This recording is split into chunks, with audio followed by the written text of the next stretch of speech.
The diner was full that afternoon. Every booth taken, every counter stool occupied. There was coffee going cold on tables where no one was paying attention to it, and the low sound of forks on plates, and the ordinary noise of a Saturday in a small town where nothing ever happened. Nobody was sitting with her. She was in the corner booth, the one by the window that faced the parking lot, and she had been there for 20 minutes with her hands folded over her coffee cup like she was trying to keep something warm. She was wearing a good coat, wool, pale blue, with buttons that had been polished recently. She had put that coat on to come here. She had made an effort. Nobody moved toward her. 2 tables away, a group of men in their 30s talked loud and laughed louder. A young couple near the door scrolled their phones between bites. A family at the center booth passed ketchup. The waitress refilled cups on the other side of the room. The woman in the pale blue coat stayed alone. That was when Rafe Calhoun walked through the door. He paused in the entrance the way men of his size always pause, taking stock, letting the room take stock of him in return. And what the room saw was 6 feet and 240 pounds of road-worn leather. The patch on his back read Iron Covenant, and beneath it the number 1983, the year the chapter was founded. His hands were scarred. His face was the kind of face that had looked into weather for 30 years and decided the weather could do what it liked. Every conversation in that diner dropped half a volume in the 4 seconds it took for Rafe Calhoun to find a seat. He chose the stool at the counter, third from the end. Back straight. Eyes on the door. He ordered coffee, black, and sat quiet. He had been riding since 6 that morning from Harrisonburg, Virginia, heading west to Clarksburg for the chapter memorial. His brother Dale had died 14 months ago, a Tuesday in October, a back road and a wet curve, and a truck that never stopped. This was the first memorial Rafe had made it to. He needed 10 quiet minutes. He needed to stop thinking about the road and the way Dale used to ride the last 100 miles of any trip, loose, almost lazy, like he had nowhere to be, and was enjoying that fact. The coffee came. Rafe wrapped both hands around the mug. That was when he noticed the woman in the pale blue coat. Before we get to what happened next, take a second to hit subscribe and drop your state in the comments below. I want to know how far this story reaches. Every one of you reading this right now, I see you. Now, back to Rafe. And back to the woman in the corner booth, because what was about to walk through that diner door had followed her all the way from the county clerk's office.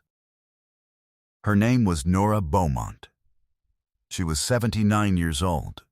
She had lived in Alderton, West Virginia for 51 of those years, since the August she married Thomas Beaumont at the First Baptist on Elm and drove back from the honeymoon to a house on Crestwood Lane that was going to be their whole life.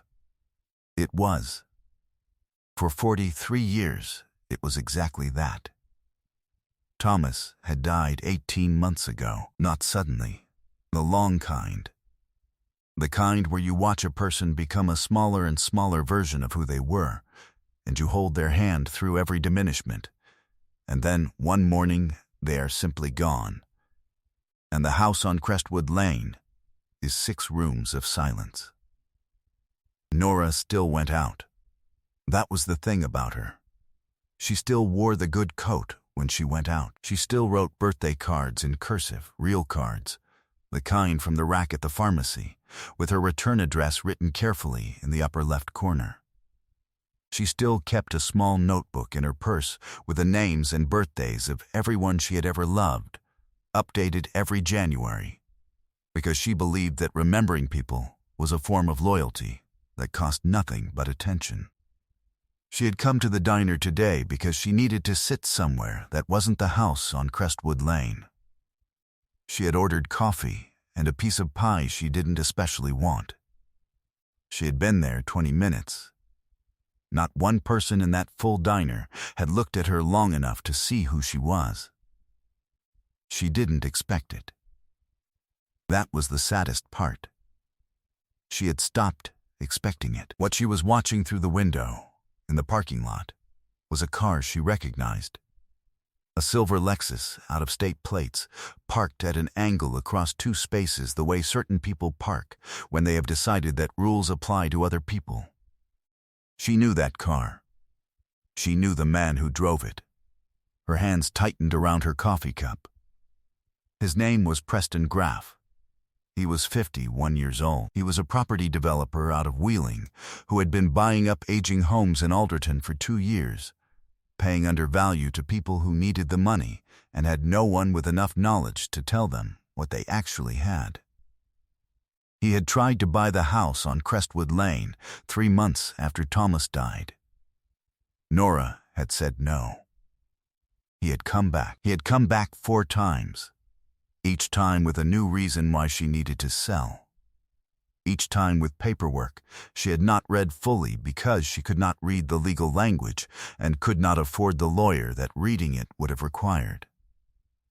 The last time he came, he brought a different kind of document. The kind that did not offer her money, the kind that cited a lien she hadn't known existed, a debt Thomas had signed for in 2019, before the illness took his judgment from him. A debt to a company that Nora had since learned was connected to Preston Graff in ways she could not prove, but could see. She had been to the county clerk's office this morning. She had waited 2 hours. The clerk had told her the lien was real. The documentation was in order, and that without legal representation she had very few options. She had come to the diner to sit somewhere that wasn't the house on Crestwood Lane. Now Preston Graff was parking his silver Lexus in the lot, and Nora Beaumont watched him and didn't move. Rafe Calhoun was on his second cup of coffee when the door chimed. He did not turn around immediately.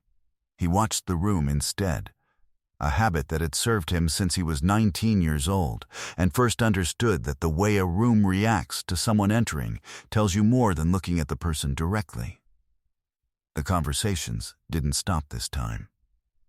The room didn't tighten. What the room did was smaller and worse than that. A few people glanced up, registered the man in the doorway, and looked back down. The kind of glance that recognizes someone and decides not to acknowledge the recognition. The kind that said, "We know who this is, and we have decided not to see him." Preston Graff was tall, well-dressed in the way that communicates money without effort. A sport coat that cost more than most people in Alderton, spent on a month of groceries. A watch that caught the light. He scanned the room the way a man scans a room when he is looking for something he already knows is there. His eyes found Nora's corner booth in 4 seconds. He smiled. Nora's hands did not move from around her coffee cup. He walked to her table without asking and sat down across from her. He didn't take his coat off. He set his phone on the table face up, which was a thing certain men did to remind people that they had things to be interrupted for, and this conversation was a courtesy. "Nora," he said her name the way you say a name when you are establishing that you are on familiar terms, that you have been patient, that the familiarity is a form of pressure. "I had a feeling I'd find you here. I was just leaving," Nora said. "I think we should talk." He folded his hands. "I had my attorney look at the situation again this morning. There are some options you haven't considered. I've considered plenty. You've considered them without the right information." He said it gently, which was worse than saying it any other way. "Nora, I'm trying to help you. The lien is real. I didn't create it. Thomas created it. And the way things stand right now, the liability falls on the property. That's going to make things very difficult for you if you don't act soon." "I know what you're trying to do," she said. Her voice was quiet and steady, and she was not looking at his face. "I'm trying to make sure you don't lose the house anyway." He unfolded his hands and laid them flat on the table, the gesture of a man presenting what he considered a reasonable point. My offer covers the lien and puts cash in your account by the end of the month. What happens if you don't take it is that someone with less patience than me buys the debt, and does this without consulting you at all. The waitress walked past. She was moving fast. She did not look at the table. Nora said nothing. "I know you loved that house," Preston Graff said. He picked up the edge of her pie plate and looked at it and set it back down, a small, unconscious act of territorial ownership that he didn't even register doing. "Thomas would want you taken care of." The name landed. Nora's chin moved, just slightly. Her hands on the coffee cup trembled. At the counter, Rafe Calhoun set his mug down. He had not planned to listen. He had been looking at the road through the window, thinking about Dale, thinking about Clarksburg, thinking about nothing in particular. But the diner was not loud, and the voice of a man who speaks with that particular kind of certainty carries. Rafe had heard enough to understand the shape of it. He watched without turning. In the reflection of the window, he could see the corner booth. He could see the woman's hands. He could see the man's shoulders, relaxed, absolutely certain of himself, doing what he was doing in a diner full of people in the middle of the afternoon, because he had done it enough times to know that no one was going to say anything. 4 people at nearby tables were watching their phones. 2 were watching the wall. 1 was watching, but looking away every time the man glanced up. Rafe Calhoun exhaled once. He stood. He did not hurry. He never hurried. The stool made a sound against the tile floor, and the woman at the register looked up and then looked back down. He walked across the diner the way a man walks when he has decided something and the deciding is already behind him. He stopped at the corner booth. Preston Graff looked up. Rafe did not look at Preston Graff. He looked at Nora Beaumont. "Ma'am," he said, "is this man bothering you?" Nora looked up at him. Her eyes moved from his face to the patch on his chest. She took a breath. "Yes," she whispered, "he is." Rafe turned to look at Preston Graff then. Just looked, did not speak, did not lean in, did not touch anything. Just put the full weight of his attention on the man in the sport coat and let it sit there. Preston Graff's confident smile stayed in place for approximately 3 seconds. Then, it shifted into something that wanted to be the same expression, but wasn't quite. "This is a private conversation," he said. "She said you're bothering her," Rafe said. "And who are you?" "Someone who heard her." Rafe pulled out the opposite side of the booth and sat down, not in front of the woman, beside her. He picked up her pie plate and moved it so there was room in front of her, and he put his elbows on the table, and he looked at Preston Graff with the patient attention of a man who had absolutely nowhere to be. Preston Graff's phone was on the table. He picked it up. "I'm going to need to ask you to move," he said. His voice was still level, but the levelness was a performance now, not a fact. He was calculating. "You don't understand the situation here. You're pressuring a 79-year-old woman into signing something she doesn't want to sign," Rafe said. "That's what I understand. You don't have any idea what you're talking about." Rafe said nothing. "She owes money. The property owes money. I'm the only offer she has." He set the phone down and picked up a small stack of documents that he had pulled from an interior pocket. Folded paper. Official looking. The kind of documents that were designed to be incomprehensible without 3 years of law school. He laid them on the table. "This is a legal situation, not a biker situation." Rafe looked at the documents. He did not touch them. He looked at them the way a man looks at something that is not going to change what he does next. He looked back at Preston Graff. "She's not signing anything today," Rafe said. "You can't. She's not signing anything today," Rafe said again. Same volume, same pace, the identical sentence, repeated not for emphasis, but because it had been said and would continue to be true, and repetition was just confirmation. Preston Graff looked around the diner. He made eye contact with a man 2 tables over, a man who had been watching, and the man looked at his coffee. He looked at the waitress. The waitress had found something to organize near the register. He looked back at Rafe Calhoun, and the calculation in his face was plain. Biker, alone, no backup. Alderton police were 12 minutes away, and he had the county clerk on speed dial. He picked up his phone. "I have people," he said. The way he said it was meant to convey something specific, that he was connected, that Alderton was a small town and he had spent 2 years in it, that the connections he had built would matter in the next 12 minutes. He was telling the truth. He made 2 calls in rapid succession. He set the phone down. He looked at Rafe Calhoun with an expression that said, "Now we wait." Rafe leaned back in the booth. He glanced out the window at the parking lot. Then he glanced at Nora Beaumont. "You doing okay?" he asked. "I've been better," she said. "That coat is something," he said. "My mother had a coat like that." Nora looked down at it. "I wear it when I go out," she said. "Thomas always liked it." Rafe nodded. From outside, far down the 2-lane highway that ran through the center of Alderton, something began.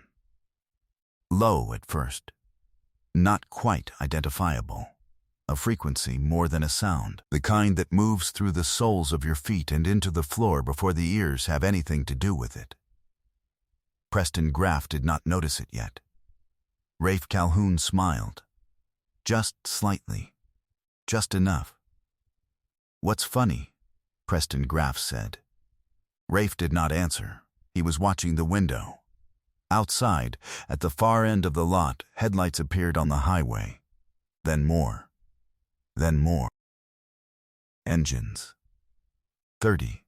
Then 50. Then the kind of number that is not a group of motorcycles, but something else entirely, a column of sound in chrome and black leather that turned off the highway and into the parking lot of the Millwood Family Diner in Alderton, West Virginia on a Saturday afternoon, and kept coming until there was no more room, and they lined the shoulder of the road both directions. 97 motorcycles. Iron Covenant, from 6 chapters. They had been behind Rafe since Harrisonburg, the whole chapter, and the chapters from Elkins and Morgantown and Fairmont who had joined along the route for the Clarksburg Memorial. Rafe had ridden ahead. They were not far behind. 97 engines cut in sequence, from the front of the line to the back. The silence that followed was the kind of silence that only exists where a very loud thing has just stopped. The glasses on the counter vibrated. The coffee trembled in its cups. And then, nothing. 97 men and women in Iron Covenant, leather, sitting on still motorcycles in the parking lot of a diner in a small town. Not moving. Not speaking. Through the diner window, every person in that room could see them. The door opened. A man came through first. Vic Torres, road captain, 22 years with Iron Covenant. 60s, gray in his beard, a face that had seen the kind of things that either break a person or make them very, very quiet. He was quiet. He scanned the diner, found Rafe in the corner booth, and walked toward him the way old friends walk toward each other when they are not surprised to find each other in unusual places. He looked at Rafe. He looked at the woman beside Rafe. He looked at the documents on the table and the man across from them. "Brother," Vic Torres said, "we're a little behind schedule." "I know," Rafe said. "Give me a minute." Vic nodded. He did not look at Preston Graff. He looked at Nora Beaumont, and his expression changed. The road-worn efficiency of it softened into something that a man like Vic Torres probably did not show often in strangers' presence. He had a mother in Clarksburg. She was 83. She had a good coat she wore when she went out. He sat down on a stool at the counter. Behind him, through the door, 4 more riders entered and stood, not threatening, not performing, just present, the way a wall is present, without urgency, without anger, simply there. Through the window, in the parking lot, 93 more people sat on their motorcycles and did not move. Preston Groff was looking at his phone. He was looking at the 2 calls he had made 12 minutes ago. Neither had been answered. He looked at the window. He looked at the parking lot. He picked up the documents from the table. He stood. He did not make a speech.